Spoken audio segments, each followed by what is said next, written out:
नाशिक भाजपमधील अंतर्गत वाद पुन्हा चव्हाट्यावर आलाय। भाजप शहराध्यक्ष सुनील केदार यांना नाराजांकडून घेराव घालण्यात आला। निष्ठावंत कार्यकर्त्यांना उमेदवारी न मिळाल्याने कार्यकर्ते आक्रमक झाले। नाशिक रोड भागामध्ये सुनील केदार एका कार्यक्रमाला गेले असता त्यांना घेराव घालत घोषणाबाजी करण्यात आली। जोरदार अशी विरोधातली घोषणाबाजी होती। कार्यकर्त्यांचा रोष पाहून सुनील केदार यांनी काढता पाय घेतला।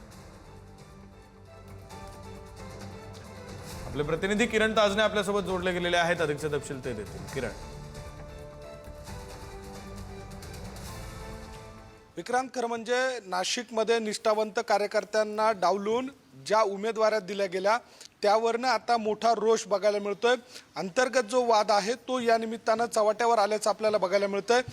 भाजपचे शहराध्यक्ष सुनील केदार हे नाशिक रोड भागामध्ये एका कार्यक्रमासाठी गेलेले होते आणि त्यानंतर मात्र त्यांना त्या ठिकाणी तिथल्या पदाधिकाऱ्यांनी, कार्यकर्त्यांनी, इच्छुक उमेदवारांनी तिकीट का नाकारलं यावरनं काही प्रश्न विचारले, विरोधाच्या घोषणा देखील दिल्या आणि महत्त्वाची बाब म्हणजे ज्या सर्वेचा आधार घेऊन उमेदवारी दिली गेली तो सर्वे आम्हाला दाखवा, या अशाचे प्रश्न उपस्थित करत तिथल्या जे इच्छुक उमेदवार होते ज्यांना डावललं गेलं त्यांनी त्यांच्या विरोधामध्ये रोष देखील व्यक्त केला, घेराव घातला आणि भाजप शहर अध्यक्षांना अक्षरशः त्या ठिकाणाहून काढता पाय घ्यावा लागला।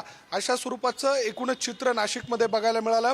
काही वेळापूर्वी जर बघितलं तर भाजपचे शहर अध्यक्ष ज्यांच्या नेतृत्वाखाली जी कोर कमिटी बनवली गेलेली आहे त्या कोर कमिटीच्या मध्ये असलेले जे सरचिटणीस आहे अमित घुगे त्यांनी देखील या सगळ्या संबंधी नाराजी व्यक्त केलेली आहे। विश्वासघात झाला अशा स्वरूपाची भावना व्यक्त केलेली आहे आणि पहिली बंडखोरी करत अपक्ष उमेदवारी करण्याचं त्यांनी ठरवलेलं आहे। प्रभाग 1 मधून ते लढताय।